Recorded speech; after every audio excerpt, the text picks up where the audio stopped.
Hello, সবাই কেমন আছেন? আমি সবিতা। আমার চ্যানেলে নতুন একটি ব্লগে সবাইকে ওয়েলকাম। আর আজকে শুক্রবার, এখন এই বেলা 10টার মতো বাজে। তো সে একটু পড়তে বসেছে। আর ওই আগের দিন বলেছিলাম না, ও টিচারের শরীর খারাপ বলে আসেনি। তো সেই জন্য আর কি একটু পড়তে বসেছে। আর স্ট্রবেরিটা কেটেছি, দিয়ে আসি, দাঁড়ান। থ্যাংক ইউ মামা। মামা একটু আপনার পাশে বসতে পারবো? বসবো, আমি রান্না বসো করছি। বসো বসো বসো বসো। একটু পরে বসবো, তুমি না, এখানে বসো, আমার একটু একলা লাগে। সব সময় কি একলা লাগে? ঘরের মধ্যে মামা আছে। এখানে বসো, এখানে বসো। অনেক কষ্টে একটু পড়তে বসেছে, তাতেও বলছে আমার কাছে বসো। যখনই পড়তে বসে তখনই বলে সবসময় আমার কাছে বসো। আর এইসব দেশে না, পড়াশোনা বলতে কি বলুন তো, ওই পড়াশোনা স্কুলে হয়, বাড়িতে এরা পড়াশোনা সেরকমভাবে করে না। কারণ ওই যে বাবা মা দুজনেই সবসময় অফিস যে যার কাজে থাকে ব্যস্ত, বাচ্চাদের জন্য সময় বের করতে পারে না। সেই জন্য স্কুলের টাইমটা অনেকটা বেশি, আর স্কুলেই পড়াশোনা হয়।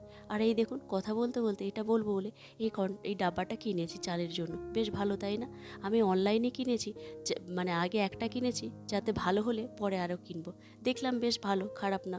চাল ডাল এই ধরনের কিছু রাখার জন্য আর ঢালতে বেশ সুবিধা হয়।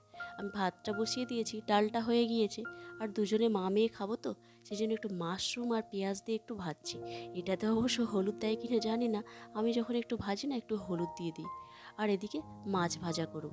আর একটু সবজি রয়েছে কালকের, তো সিয়া খাবে না বলেছিল, তবে ওই যে পালং শাক দেওয়া রয়েছে বলে সেই জন্য। আর এদিকে আমার অবস্থা দেখেছেন, বড় ফ্রাইং প্যান ইউজ করবো না বলে ছোট্ট একটার মধ্যে নিয়েছি। আর মাছটাকে একদম মানে লেজটা বিশেষ করে হচ্ছিল না, আমি হাত দিয়ে চাপ দিয়ে সেটাকে ভাজার চেষ্টা করছি। এই প্যানটায় বেশিরভাগ সময় আমি ডিমের পোচ বানাই আর কি, ছোট্ট যেহেতু বানাতে সুবিধে হয়। আর মাঝে মাঝে ওই তড়কা দেওয়ার জন্য এটা ব্যবহার করি। আর আজকে এই যে কুড়েমি বলুন আর বড় বলে, সেই জন্য দুটো মাছ ভাজবো তো, সেই জন্য এটা ব্যবহার করছি। আর ভাজাও হয়ে গিয়েছে। আর সেদিকে সে আবার কি প্লেটও বানাবে, আমাকে আবার লাগবে, ডাকছে। ঠিক আছে। হ্যাঁ, বড়টাই দরকার হবে। 100 মিলিলিটার দরকার। আচ্ছা, বসুন বসুন, ময়দা দিচ্ছি। কত স্পুন লাগবে বলুন? 10 স্পুন। 10 স্পুনস। 10। 10 table spoons. হ্যাঁ, 10 টেবিল স্পুন দরকার। 1, হোল্ড করতে হবে। 2,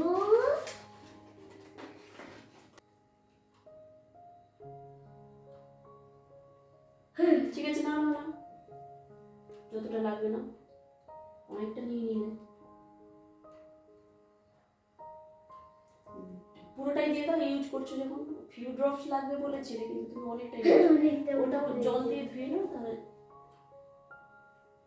এটা কি বানাচ্ছ তুমি? প্লে-ডো।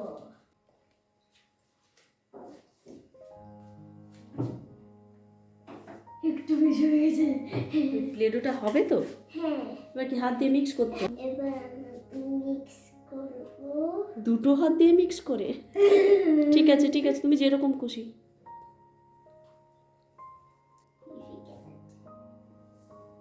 সেখানে বলছে যে to mix until hmm, it gets like a homogeneous ball আচ্ছা। of plastic.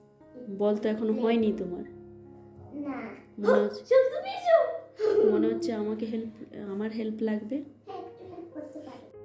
হাতে এতটাই জড়িয়ে ফেলেছে, আমাকে আবার হাত লাগাতে হয়েছে।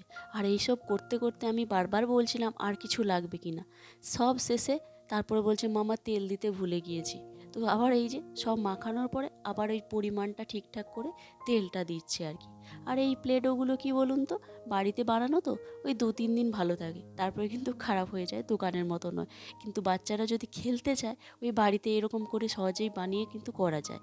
আর এখানে ওই যে তেলটা ওই 10 চামচের মতো আমি ময়দা নিয়েছিলাম, জলটা বোধহয় 100 মিলি ছিল, আর তেল নিচ্ছে 20 মিলি, আর তার সাথে কিছু ফুড কালার ছিল, এই আর কি। দিয়ে দাও, বললাম কম করে দাও তো আগে, তারপরে মিক্স করো। ছাড়ো ছাড়ো, ওটাকে মিক্স করো ভালো করে, সব পুরো মানে তেলটাকে মিক্স করো। ওটাকে টেনে দেখ, এবার এই জন্যই হাতে লাগছে, তখন হাতে আর লাগতো না। আর প্রথমে যদি তুমি ভালো করে মিক্স করতে ময়দার সাথে। ভালো হচ্ছে অয়েল দিই। তুমি আমাকে বলছো কেন? তুমি নিজেকে বলো। তোমাকে বলছি, এবার দেখছো ঠিকই বললে। আমি বললাম, তুমি শুনলে না, কি করবো বলো? ও, এবার কম লাগছে। হবে, পুরোটা মিক্স করো, তো মিক্স হয়নি না। সিয়ার এই প্লেডো বানাতে গিয়ে অনেকটাই দেরি হয়ে গিয়েছে। আমার আবার খুব খিদে পেয়েছে। ওকে বললাম, ও স্নান টান করে নিয়েছে, ওকে ডাকলাম, ও আসতে দেরি করছে, সেই জন্য ওর জন্য প্লেটে ভাতটা দিয়ে আমি খেয়ে নিচ্ছি, কারণ অনেক খিদে পেয়েছে আর বেশ অনেকটাই দেরি হয়ে গিয়েছে, মানে প্রায় 1:30টার মতো বাজে। সেই জন্য ওকে ভাতটা প্লেটে দিয়ে দিই আর আমিও খেয়ে নিই। এই বাড়িতে রয়েছে বলে সারাদিন কি করবে খুঁজে পাচ্ছে না, সেই জন্য প্রতিদিন একটা করে এটা করব সেটা করব। এই কয়েকদিন আগে ওর বাবার সাথে কেমিক্যাল নিয়ে কী সব করেছিল, বানিয়েছিল, ক্রিস্টাল বানিয়েছিল। আবার বলছে হঠাৎ করে এটা বানাবো, আবার আজকে বলছে এটা বানানোর পরে আর একটা অন্য জিনিস বানাবো। তো চলুন ওকে ওসব খাওয়ার দিয়ে আমিও খেয়ে নিই। সিয়া যে প্লেটগুলো মানে বানিয়ে রেখেছিল সেগুলো একদম শক্ত শক্ত হয়ে গিয়েছে, এই জন্য কন্টেনারে ভরে নিচ্ছে আর কি। ওই কন্টেনারগুলো আগে যেগুলো কিনেছিল সেইগুলোই পড়ে রয়েছিল, আমি তো ভুলেই গিয়েছি। তো বলছে মাম্মা ভরে নিচ্ছি, আর অন্য কালারের আরও কিছু করলে ভালো লাগতো দেখতে। ওই 1-2 দিন ব্যাস, তারপরে ভুলেই যাবে। রেখে দাও তাহলে। এটা দিয়ে কি করবো? কি করবে? কিছু করবো না। ঠিক আছে, রেখে দাও। এখন বাজে বিকেল 5টার মতো।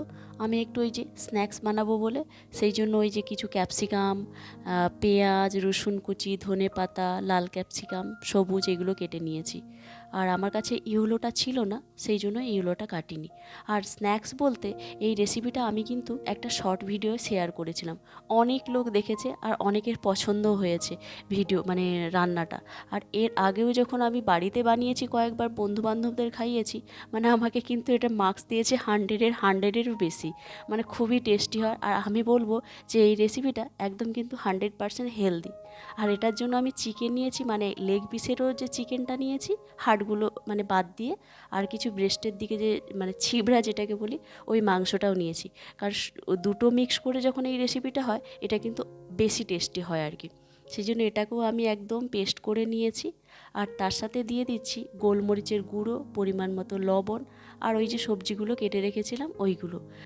আর এই রেসিপিটা যখন শেয়ার করেছিলাম তখন আমি মনে হয় টাইটেলটা দিয়েছিলাম, ভুলে গিয়েছি, মানে ছোট থেকে বড় সবারই পছন্দের হবে এরকম কিছু টাইটেল দিয়েছিলাম। সত্যি কিন্তু এটা মানে অসম্ভব সুন্দর হয় খেতে।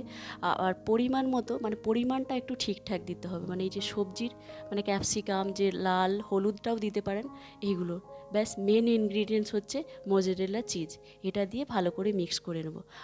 এটা কিন্তু বাড়িতে বানিয়ে আমাকে আপনারা খাওয়ার পরে অবশ্যই কিন্তু কমেন্ট করে জানাবেন কেমন হয়েছে রান্নাটা। আর এটা কিন্তু আপনি বাচ্চাকে টিফিন বা বড়োদেরকে টিফিন বা মেন ফুড হিসাবে খাওয়া যায়। আর তার সাথে কোনো পার্টিও যদি হয়, এটা কিন্তু রাখা যায়, অসম্ভব সুন্দর লাগে। মানে আমার তো তাই মনে হয়েছে, আমি যাদেরকে মানে এটা বানিয়ে খাইয়েছি সবাই বলেছে অসম্ভব সুন্দর। চিকেনের এই রান্নাটা বড়োদের তো ভালোই লাগে, তার সাথে বাচ্চাদের ভালো লাগে, কারণ বাচ্চারা আমার মেয়ে নর্মালি এটা ওটা খেতে চায় না, এটা কিন্তু খুব পছন্দ করে। আর ঝাল তো দিই না, ওই জাস্ট গোলমরিচের একটুখানি গুঁড়ো আর কি। ব্যাস অ্যালুমিনিয়াম ফয়েলের ওপরে একটু তেল ব্রাশ করে নিয়েছি, তারপরে একটু গোলমরিচ ছড়িয়ে চিকেনটার ওই যে পেস্টটা মাখানোটা দিয়ে দিয়েছি। আর এইভাবে ফোল্ড করে নিচ্ছি সবগুলোকে। আর এমনভাবে ফোল্ড করবেন যাতে না এটা চিকেনটা বেরিয়ে যায়। এইভাবে আমি সবগুলো ফোল্ড করে নেব। আমার এখানে 3টের মতো হবে, সেইভাবেই করছি। আপনারা আরও ছোট বড় যেভাবেই খুশি করতে পারেন। আর এটা কোনো কাজ নেই, ফোল্ড করে রেখে দিয়েছি। আর সেদিকে একটু জল ফোটাতে দিয়েছি।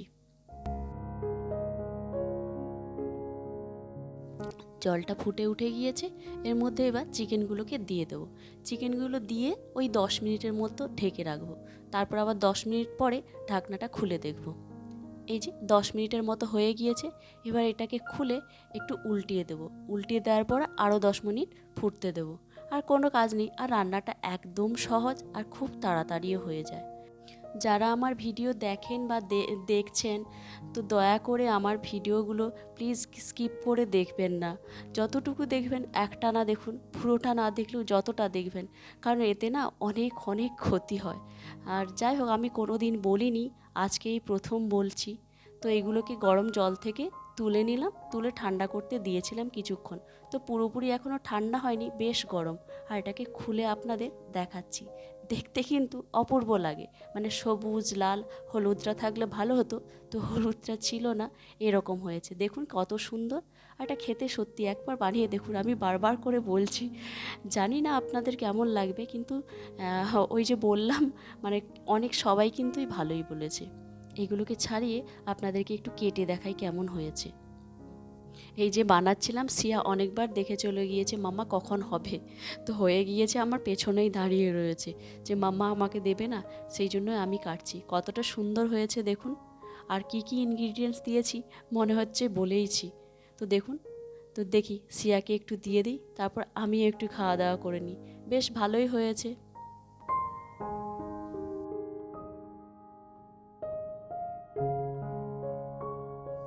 এই ভিডিওটা হচ্ছে কালকে ওই যে 25 তারিখ লিবার্টি ডে ছিল। তো সেই জন্য এদের বাজি পোড়ানো হয় আর কি। তো 12টা বেজে গিয়েছিল, হঠাৎ করে আমি জেগেছিলাম। তো হঠাৎ করে বলি কোথায় বাজি পোড়ানো হচ্ছে, বেশ অনেকক্ষণ ধরেই হচ্ছে, একটু আধটু মাঝে মাঝে এটা ওটার জন্য হয়। তারপরে গিয়ে দেখি ওইদিকে, তারপর শিয়ার পাপাকে ডাকতে বললো যে ও আজকে যেহেতু লিবার্টি ডে রয়েছে তো পর্তুগালে, সেই জন্য হচ্ছে। আর চারদিকে যেরকম 31 হয়েছিল না চারদিকে, এখানেও তাই হচ্ছে। আর অসম্ভব কিন্তু সুন্দর লাগছে। আর যেহেতু আমরা ওই ওপরে থাকি, তো ওপরে থাকার এই হচ্ছে এক সুবিধে, কোথায় কি হচ্ছে ওপর থেকে বেশ ভালোই দেখা যায়। আর সেইগুলো আমরা আবার মানে উপভোগও করি।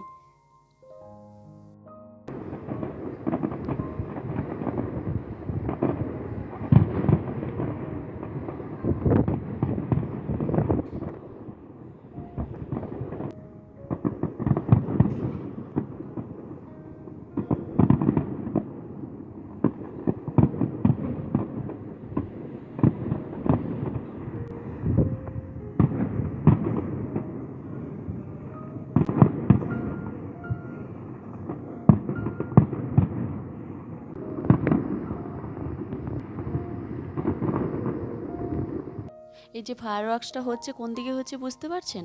আমরা যে নদীর দিকটায় যাই সিয়াকে পার্কে নিয়ে, সেই তার ঠিক উল্টো দিকটায়, মানে উল্টো দিকের যে ঘরগুলো দেখা যায় বা এগুলো, তার ঠিক উল্টো দিকটায় একটা ভিডিও দিয়েছিলাম যে বোট টোটগুলো দেখিয়েছিলাম, সেই দিকটাতেই হয়। প্রায় 15 থেকে 20 মিনিটসের মতো হচ্ছে। তো এ তো চলতেই থাকবে। আর চলুন, ভিডিওটাও আজকে এই পর্যন্ত। আর সবাই ভালো থাকবেন। আর আজকের ভিডিওটা কেমন হয়েছে অবশ্যই কমেন্ট করে জানাবেন। আর যদি ভালো লাগে প্লিজ লাইক শেয়ার কমেন্ট করবেন। আর আমার চ্যানেলটাকে সাবস্ক্রাইব করে আমার পাশে থাকবেন। দেখা হচ্ছে পরের ভিডিওতে। বাই।